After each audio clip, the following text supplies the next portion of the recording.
Welcome to the Shanghai Auto Show 2023. In this video, I'm going to talk you around the show, give you an A to Z guide of all the latest, newest cars unveiled here today. I'm not going to be showing you around the Rolls Royce Spectre because it's not been unveiled here today. However, a Lexus people carrier that apparently is as luxurious as a Rolls Royce has been revealed, so I'll be showing you that in this video, as well as the new Polestar 4 and a bunch of other vehicles from the amazing to the weird. Let's do this.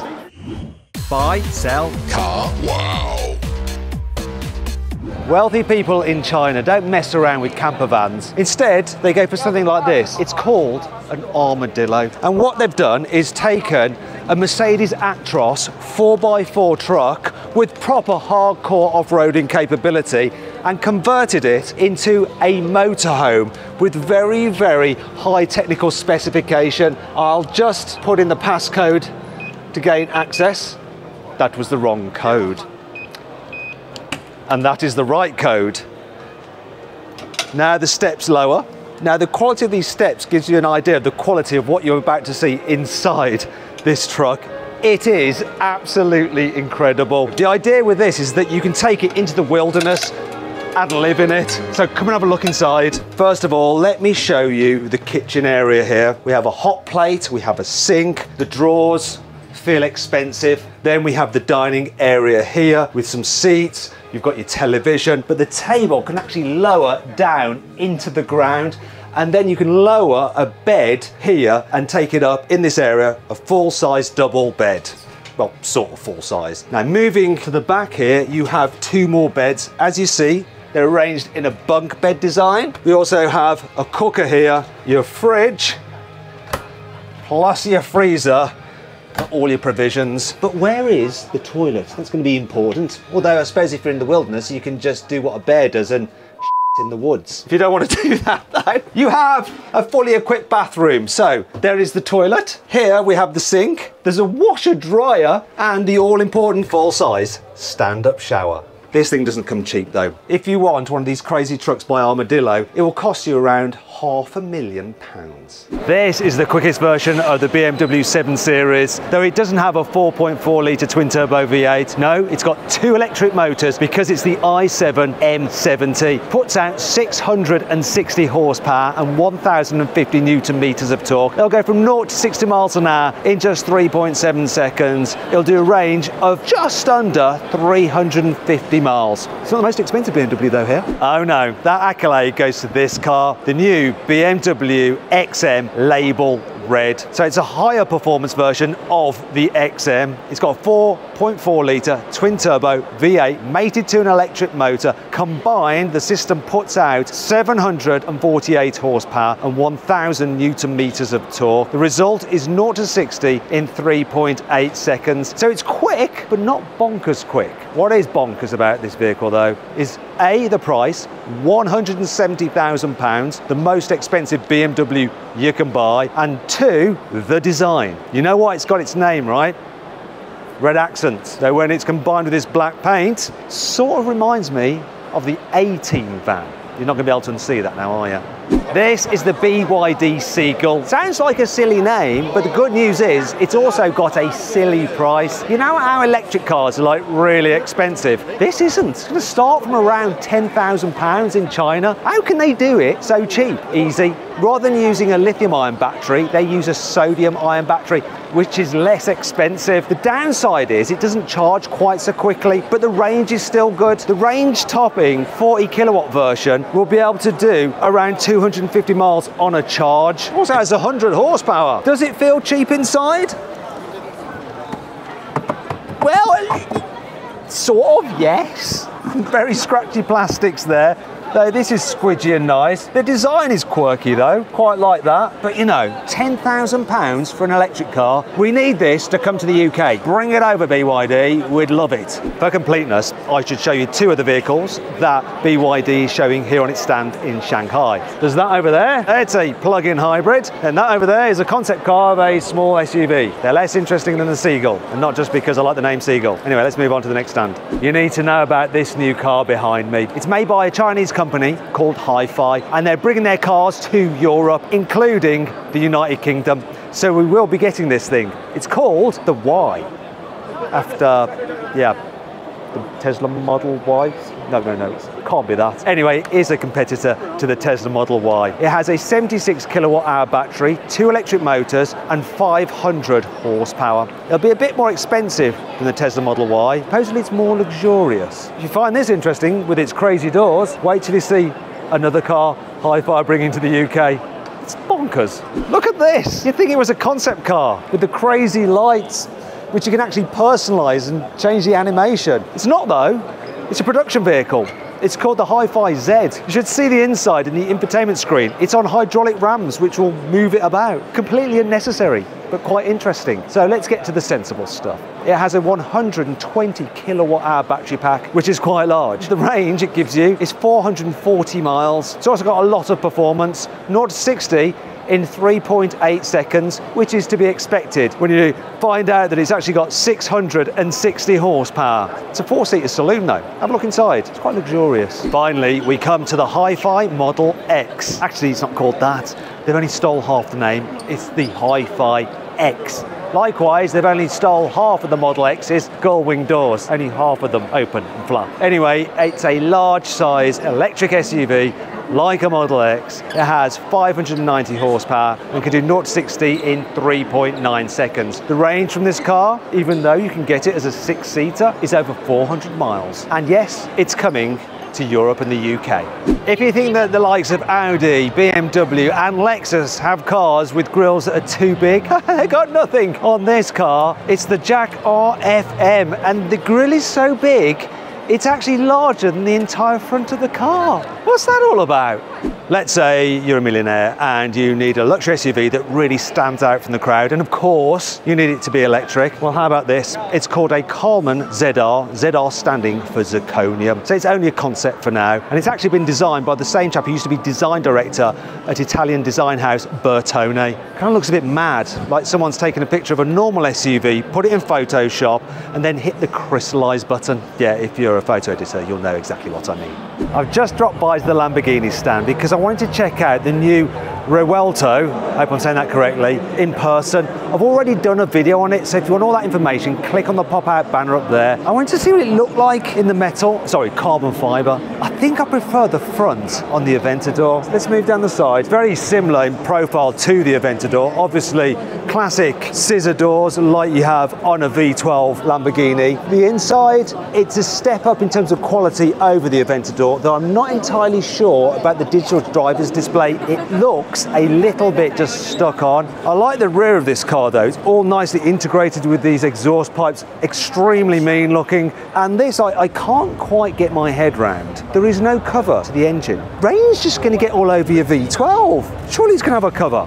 This is the new Lexus LM, and it might look like a minivan because it is a minivan, but it is the most luxurious minivan in the entire world. You've got to check out the interior. I'll just open the door for you so you can have a look inside. Now, I'm not actually allowed in here. It's a motor show, they don't want to get it dirty. And I can see why not. Check out the carpet. It's just so plush and deep. That carpet puts the carpet in a Rolls Royce to shame. Then there's the seats. Look at that. That's full first class style.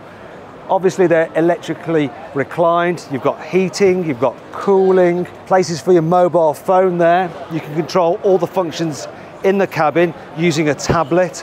But I think the biggest talking point is the 48-inch cinema screen. You've got full 3D surround sound as well. This screen is considerably bigger than the one in the BMW 7 Series. That is only 31 inches. Everything you touch just feels so luxurious. I shouldn't really be touching it. Look, the cup holders, just the way the cover is damped. There's a big fridge as well.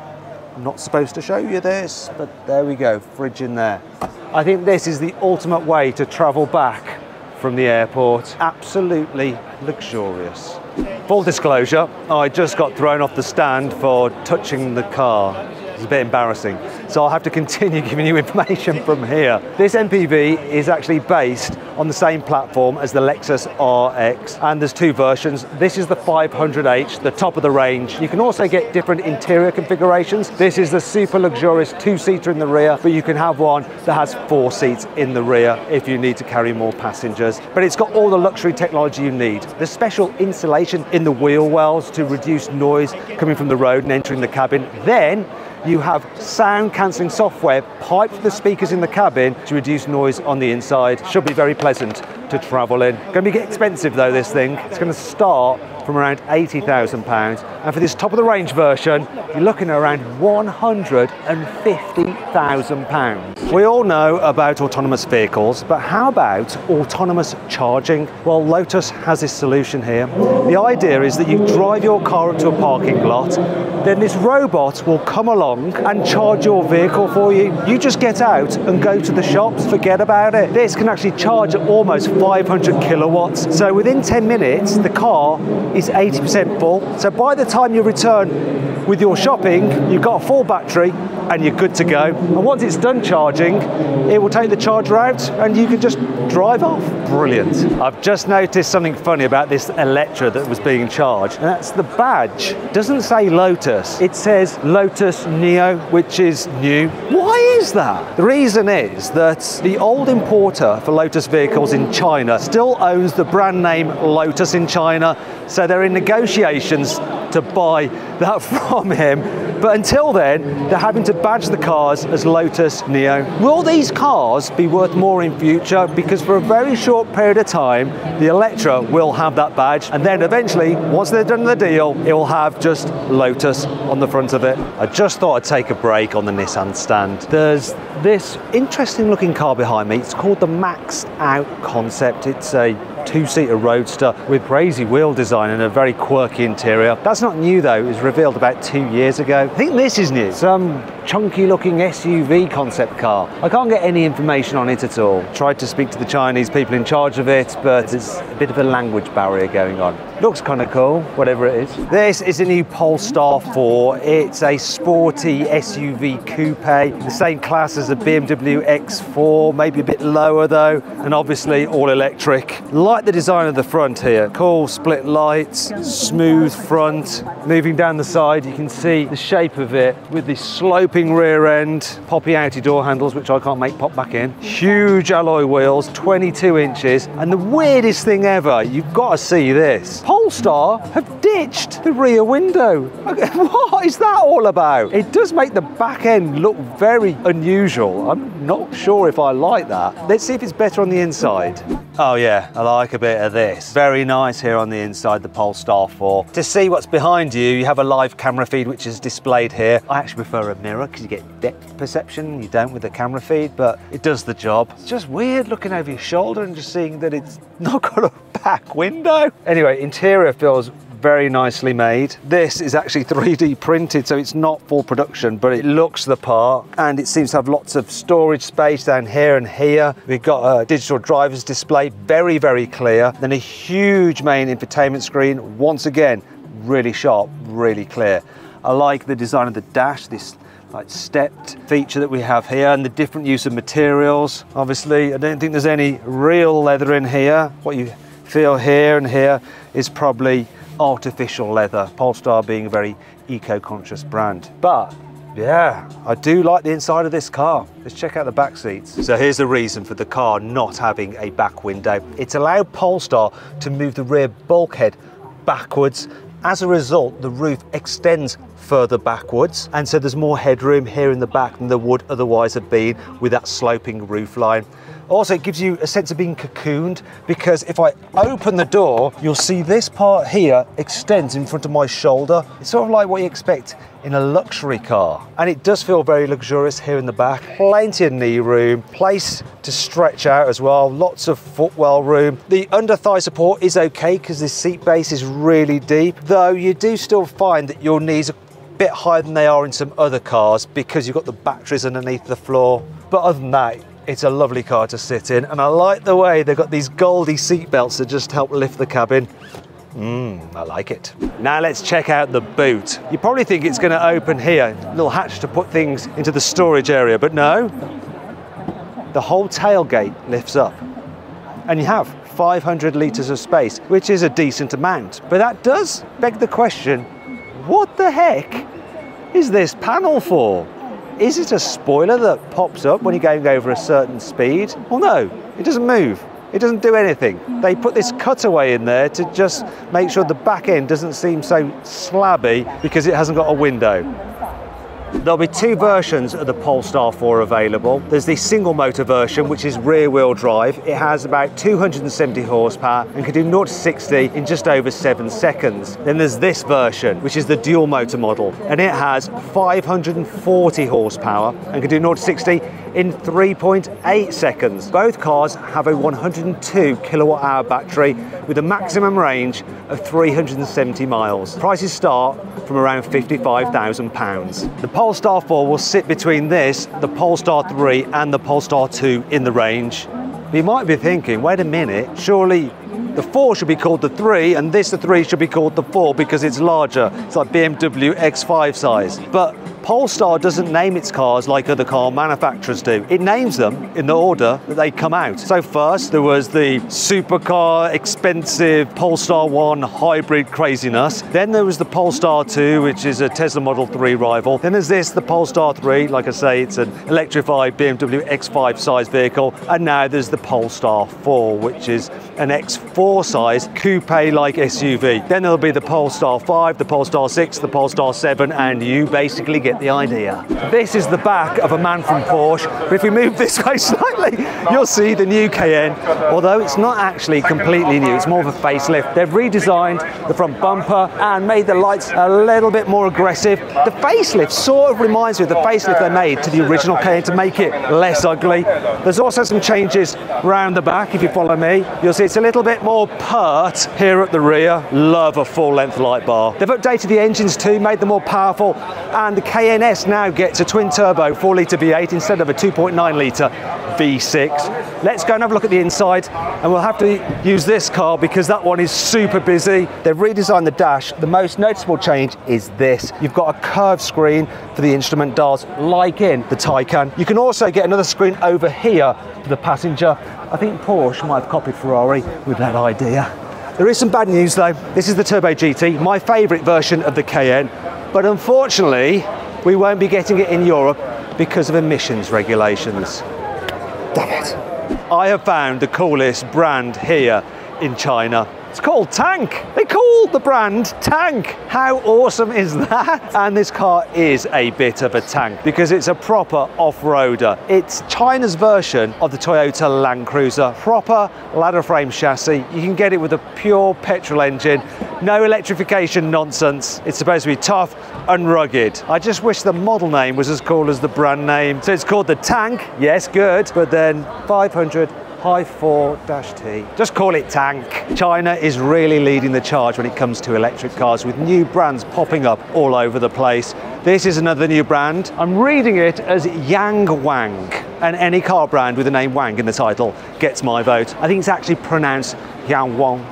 Anyhow, they're actually owned by the biggest car maker in China, BYD, and they've got two new luxury cars. At one end of the scale is this. It's a big SUV, which looks a little bit like a Land Rover Defender, but it's got loads of power. You've got a motor on each wheel, a combined output of 1,000 horsepower. It can do 0 to 60 in around 3 seconds. It can spin on its axis like a tank. It's also fully waterproof, which means that it can float on water, despite being very, very heavy, especially as it is a proper off-roader with a real hardcore ladder frame chassis. Now at the other end of the market you have a supercar. This is designed by the same guy who used to work for Audi and Alfa Romeo. It's got a very swooping design, and once again you have 4 electric motors, combined output of over 1,000 horsepower. But being lighter than the SUV, it's also quicker, of course. 0 to 60 in under 2 seconds. An interesting feature about that supercar is that it actually has hydraulic suspension,